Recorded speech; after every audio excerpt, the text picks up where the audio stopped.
Hello दोस्तों, नमस्कार। मैं हूं शिवम तिवारी और इस समय हम बाबा बाजार क्षेत्र में मौजूद हैं। तो आजकल लगातार साइबर क्रिमिनलों द्वारा फ्रॉड किया जा रहा है। लगातार लोग उसका शिकार होते जा रहे हैं। ऐसे ही एक जागता सबूत मेरे पास है। हिमांशु जी मौजूद हैं, जो कि इनकी वाइफ साइबर क्रिमिनलों का शिकार हो चुकी हैं। इनके साथ एक घटना घटित हो चुकी है और 95,000 रुपये का इनके साथ फ्रॉड हो चुका है। तो हमारे बीच में हिमांशु जी मौजूद हैं। हम इनसे जानेंगे कि आखिरकार इनके साथ घटना किस प्रकार से घटित हुई है। तो सर, ये घटना किस दिन की है? ये 18 अगस्त की घटना है जी। और 18 अगस्त 2025 को ये जो है घटना घटित हुई है। 95,000 रुपये का जो फ्रॉड हुआ है। जी जी। तो सर, किस प्रकार से ये घटना घटित हुई है? घटना के पीछे शुरुआत से अगर हम बात करें तो इसमें फ्लिपकार्ट से उन्होंने, मेरी वाइफ ने कुछ प्रोडक्ट मंगाया था और उस प्रोडक्ट को रिटर्न करना था। जी। रिटर्न करने के लिए उन्होंने रिक्वेस्ट डाली, जिसको वेबसाइट ने एक्सेप्ट किया, लेकिन उससे संपर्क नहीं हो पा रहा था। तो इन्होंने गूगल पर कस्टमर केयर का नंबर सर्च किया, जो कि अमूमन हम सभी करते हैं। जी, जी, जी। कि कोई नंबर सर्च करना होता है तो गूगल पर ब्लाइंडली ट्रस्ट करके हम नंबर सर्च कर लेते हैं। उन्होंने सर्च किया। सर्च करने के बाद में उनको एक नंबर मिला। उस नंबर को अभी मैं लगा भी दे दूंगा, आप लगा भी लीजिएगा। उस नंबर को उन्होंने उस नंबर पर कॉल किया। कॉल करने के बाद में अपनी समस्या बताई कि हमारा फ्लिपकार्ट का एक रिफ़ंड होना है, 250 रुपये का लगभग था, और वो करवा दीजिए। उसने कहा कि ठीक है मैम, मैं अभी आपको दूसरे नंबर पर कॉल करता हूँ, व्हाट्सएप पर। यहीं से स्कैम होना शुरू हो जाता है। व्हाट्सएप पर कुछ देर बाद उसने फ़ोन किया और फ़ोन करने के बाद में इनसे पूरी जानकारी मांगी कि आपका फ्लिपकार्ट का कौन सा प्रोडक्ट है, कितने अमाउंट का है और कितना उसका रिटर्न होना है। कुल मिलाकर के उसने अपने आप को बताया कि वह फ्लिपकार्ट का कस्टमर केयर एग्जीक्यूटिव है और झांसे में लेकर के इनसे बात करना शुरू किया। ये होती है एक शुरुआत। इसके बाद में जब ये पूरी तरीके से उसके झांसे में आ गई, मैं वहाँ पर मौजूद नहीं था, घर पर थाने में कहीं बाहर हुआ था। जब उनके झांसे में आने के बाद में उसने इनके मोबाइल पर एक APK फाइल भेजा। एक एंड्रॉयड पैकेज फाइल होती है, वो भेजा और उसको कहा कि इसको इंस्टॉल कर लीजिए। इंस्टॉल करने के बाद में आपके मोबाइल पर पैसा आ जाएगा। तो चूँकि ऑलरेडी ट्रस्ट कर चुकी थी और इन्होंने उस फाइल को डाउनलोड कर लिया। हालांकि मोबाइल जल्दी से डाउनलोड करने नहीं देता है, उसकी बहुत सारी सेटिंग होती है जो मना करता है कि ये फाइल आपके लिए हानिकारक है और नहीं करना चाहिए, जो हम सभी जानते हैं। सभी लोग इस चीज़ को लेकर के अवेयर रहते हैं। इसके बावजूद उन्होंने उसको किया, क्योंकि वो पूरी तरीके से भ्रमित थी और धोखे से उनको करवाया जा रहा था।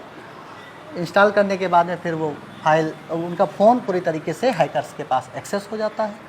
एक्सेस होने के बाद में वह इनके UPI फ़ोनपे के माध्यम से 95,000 रुपये का ट्रांजैक्शन कर देता है स्वीटी मृधा नाम के UPI ID पर।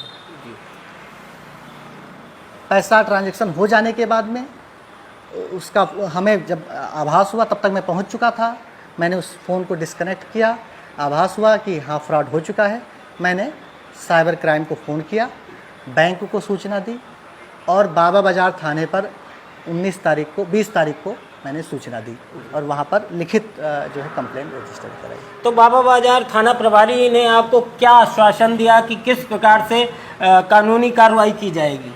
देखिए, बाबा बाजार थाना अध्यक्ष के द्वारा ये कहना है कि आपने कंप्लेन कर दिया है और अब उसके समाधान के लिए हम प्रयासरत हैं। थाना साइबर क्राइम फैज़ाबाद जो है अयोध्या प्रयासरत है। इनके द्वारा ये आश्वासन दिया गया है, लेकिन लगभग 1 हफ्ता हो गया है। तो अब क्या कर रहे हैं, उन्होंने कौन सी कार्यवाही की है उस पर अभी तक मुझे कोई जानकारी नहीं है। यहाँ तक कि मुझे ये भी जानकारी नहीं है कि जिस खाते पर पैसा गया है वह जो है खाता एक्चुअल में है कहाँ का, और वास्तव में क्या उसके खाते को फ्रीज किया भी गया है कि नहीं किया गया है, क्या उसके खाते पर अभी कितना अमाउंट है, हमें जानकारी नहीं है। हमने लिखित तहरीर बाबा बाजार थाने पर भी दी है, साइबर क्राइम अयोध्या में भी दी है, इसके साथ ही साथ बैंक को भी दी है।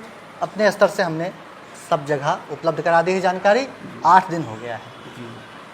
तो जैसा कि सर लगातार साइबर क्रिमिनलों द्वारा फ्रॉड किया जा रहा है, कभी कॉल गर्ल के तरफ से, कभी बताया जाता है आपको 25 करोड़ रुपए या 20 करोड़ रुपए का ऑफर मिला है, तो लगातार सर इसमें लोग शिकार होते जा रहे हैं। एक वीडियो हमने डाला था अनिल तिवारी का, उन्होंने लोगों को जागरूक भी किया था, लेकिन फिर भी लोग लगातार साइबर क्रिमिनलों का शिकार होते जा रहे हैं। इस पर हमारे दर्शकों को क्या कहना चाहेंगे, क्या सलाह देना चाहेंगे? मैं चूँकि तकनीकी का विद्यार्थी रहा हूं और मैंने काफ़ी काम किया है इस मामले में, और मैं आकाशवाणी में हूं, वहां पर हमारी ड्यूटी ही है कि लोगों को जागरूक किया जाए। जी। मैं लगातार वीडियोस के माध्यम से अवधि वाणी चैनल पर भी मैंने आज के 5 साल पहले फ़ोन पे इस स्कैम के बारे में वीडियो बनाया था, और शुरू से मैं करता आया हूँ लोगों को जागरूक। लेकिन कहते हैं कि जब जो होनी होती है वो होना होता है, और फ्रॉड होना होता है, तो वो किसी के साथ हो सकता है। तो यही हुआ। इसमें आप ये नहीं कह सकते हैं कि कोई बहुत ज़्यादा पढ़ा लिखा है, कोई बहुत ज़्यादा समझदार है तो उसके साथ नहीं हो सकता, किसी के साथ हो सकता है। और आप ये मत सोचिए आप डाल हैं तो वो पात हैं। जी। रोज़ नए नए तरीके ईजाद हो रहे हैं साइबर जो है क्राइम के। हमें अतिरिक्त जागरूक होने की आवश्यकता है। हमें आवश्यकता है कि हम जो है दूसरे पर भरोसा ना करें, ऑनलाइन चीज़ों पर भरोसा ना करें, और कोशिश करें कि इससे बचें।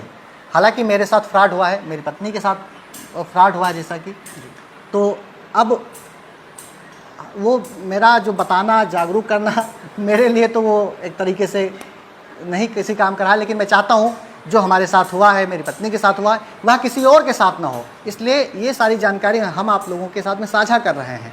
मेरा पैसा गया है, पता नहीं वो पैसा वापस आए कि ना आए। साइबर क्राइम वाले अपना काम कर रहे हैं, विभाग अपना काम कर रही है, और एक इंतज़ार है, भरोसा है भारतीय न्याय प्रणाली पर कि हाँ ठीक है, हो सकता है आ ही जाए।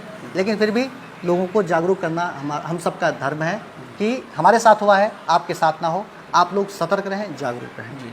तो हमारे बीच में हिमांशु श्रीवास्तव जी मौजूद थे, जो साइबर क्रिमिनलों से पीड़ित थे, यानी कि इनके वाइफ के फ़ोन पे UPI से 95,000 रुपये का फ्रॉड कर लिया गया।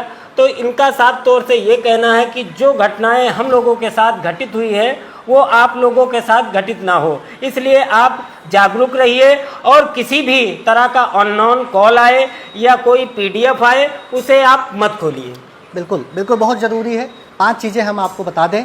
सबसे पहले तो किसी भी तरीके की APK फाइल अगर आपको कोई भी भेज रहा है तो आप उस फाइल को इंस्टॉल ना करें।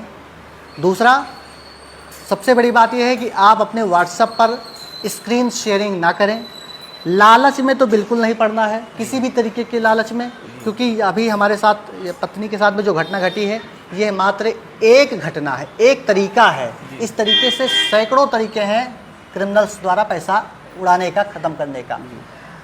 जो किसान सम्मान निधि आती है उसके नाम पर बहुत सारा फ्रॉड हो जाता है, लाइसेंस के नाम पर बहुत सारा फ्रॉड हो जाता है, बहुत सारे न्यूड कॉल्स आ जाती है उसके नाम से फ्रॉड हो जाता है। तो इस तरीके से ये जो तरीके हैं बेसिकली इन पर ध्यान देने की आवश्यकता है। हमारे साथ हुआ है, हम भुक्तभोगी हैं, इसलिए हम आपको ये चीज़ें बता रहे हैं।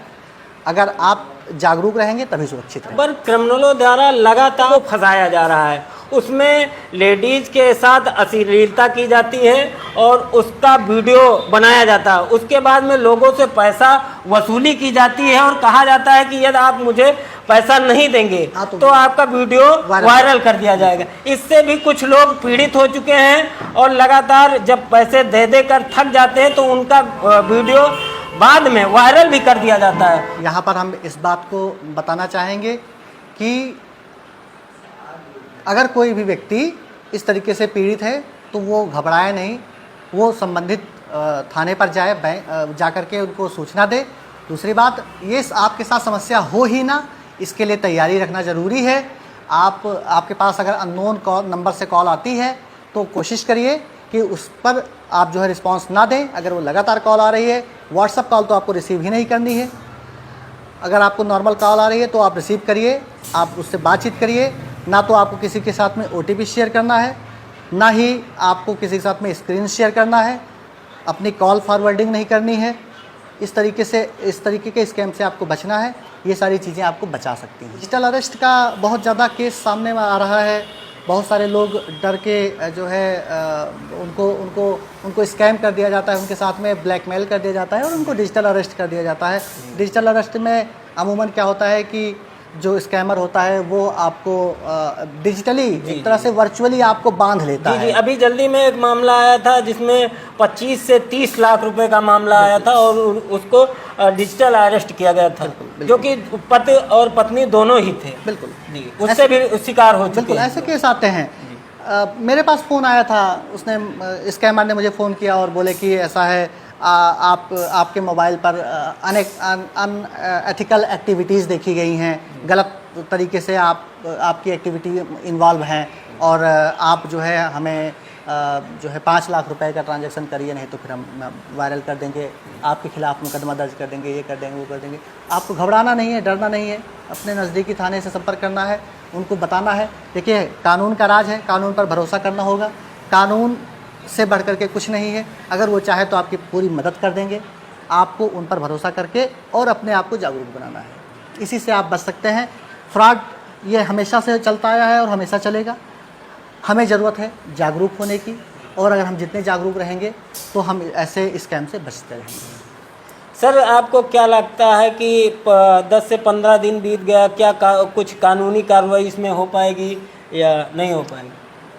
अब हम इस मामले में क्या ही बताएं, क्योंकि अभी तक तो ना तो मेरे पास कोई मैसेज आया, ना तो बाबा बाज़ार से मेरे पास कोई मैसेज आया, ना तो अयोध्या से कोई मैसेज आया, और ना ही साइबर क्राइम की तरफ से कोई मैसेज आया कि आगे की कार्यवाही हुई क्या। तो अब हमने लिखित जो है तहरीर दी है, उस पर क्या आगे का फर्दर एक्शन क्या ले रहे हैं वो तो वही बता सकते हैं। फ़िलहाल अभी हमें कोई जानकारी नहीं है, और मैं निवेदन करना चाहता हूँ आपके माध्यम से कि हमारा ये जो समस्या हुई है इससे समाधान कराने का की जो है कोशिश करें। और हमें मालूम है कि कानून के हाथ लंबे होते हैं, वो कहीं भी छिपा होगा, खींच पकड़ करके ला करके पैसा तो निकाल ही लेंगे। तो शिवम जी जो है आपके माध्यम से हम शासन, प्रशासन और पुलिस को से निवेदन करना चाहते हैं कि इस पर उचित और त्वरित कार्यवाही करें। तो इस समय हमारे बीच में मौजूद थे हिमांशु श्रीवास्तव जी, जिनकी वाइफ के साथ 95,000 रुपये का साइबर क्रिमिनलों द्वारा फ्रॉड कर लिया गया है। तो हिमांशु जी का साफ तौर से ये कहना था कि जो घटना हम लोगों के साथ घटित हुई वो घटना आप लोगों के साथ ना घटित हो, इसलिए आप लोग जागरूक रहिए। किसी भी प्रकार से अननोन कॉल आए या कोई भी फाइल आए, आप उसे बिल्कुल डाउनलोड ना करिए और ना तो लालच के लफड़े में पड़िए। तो आप लोगों से निवेदन है कि इस वीडियो को ज़्यादा से ज़्यादा लोगों को तक शेयर करें, ताकि वो लोग भी इस वीडियो को देखें और जागरूक रहें।